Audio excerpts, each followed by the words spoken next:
Hey guys, Nelly Gonzalez here, H3 All Access, and I am really excited. We're in this undisclosed location, and I have a very, very special guest with me. He is second generation hypnotherapist Mark Johnson. Mark Johnson, welcome to the show. Ah, thanks. You know, there are a lot of shows out there, and they talk about certain topics, whether it's hypnosis, past life regression, or the psychic deal. Can you tell us the difference? Well, hypnosis is traditionally used to help people make changes in their lives. I do some of that, but I also focus on past life regression. That's my specialty, actually. So the psychics are people that are able to access information and tell you information about yourself, about your future, about your past, and some of them actually tell you about your past lives. What I do is help you to go inside and experience the past lives for yourself. So you tell me about the past lives instead of me telling you about them. Now, how did you first get started? Well, when I was a kid, my dad was a hypnotist, so I've always had an interest in hypnosis, and he actually did past life regression as well. So I'm not only a second generation hypnotherapist, but I'm also a second generation past life regression therapist as well. Your dad was a doctor, and he would give his patients options as to how to tolerate the pain. Yeah, and so I asked him one time how many babies he delivered with hypnosis, and he told me probably 1,500 or more. He delivered babies using hypnosis, little to no pain, no drugs. The labor was pretty much picture perfect. What have been some of the most memorable hypnosis therapy that you've done that stand out? I've had a lot of things go on with people where they're able to actually move past challenges in their lives.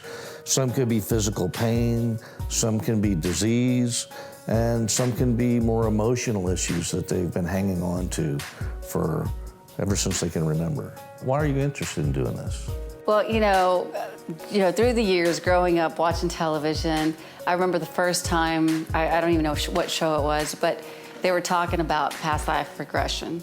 I've had reoccurring dreams that just seem like it's not of this time period. And it's been since I was a little girl till now that periodically I'll have certain dreams that don't make sense to me. But I feel like I'm at home, and I feel like I've come back, and so I thought, does that mean something?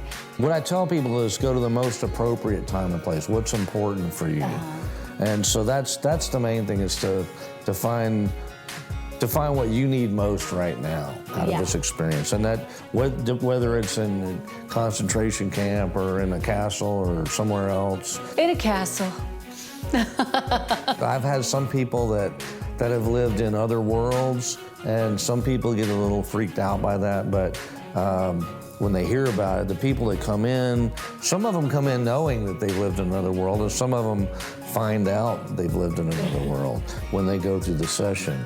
And so I just go, I don't judge any of that. I don't say, oh, that's bogus. Weird. I don't tell them it's bad or it's good. I go with them, and if it's part of their belief system, then we just go with it. And if it's not, I help them to get an understanding of what it might mean to them. What I like to do before we get started is talk a little bit about hypnosis. You have a right brain and a left brain. The left brain is a logical, analytical, judging mind, and that's the one we want to just kind of put on hold. The right brain is a creative, emotional, feeling brain, and that's where you access all your senses: sight, smell, taste, feel.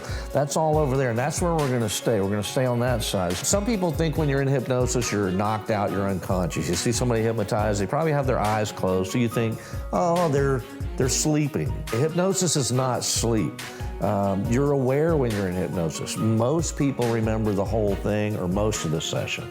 Other things, control. Some people think the hypnotist is in control. A lot of that comes from watching the entertainment hypnosis. All hypnosis is self-hypnosis. You're not going to do anything in hypnosis that you wouldn't normally do. Some people think hypnosis is a truth serum. It's not a truth serum.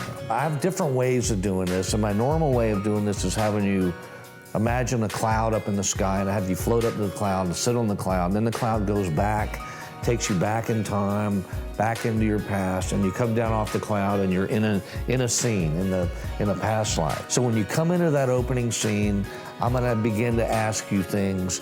I'm not gonna say, what do you see? Because if you don't see, you'll say, I don't see anything, it's not working.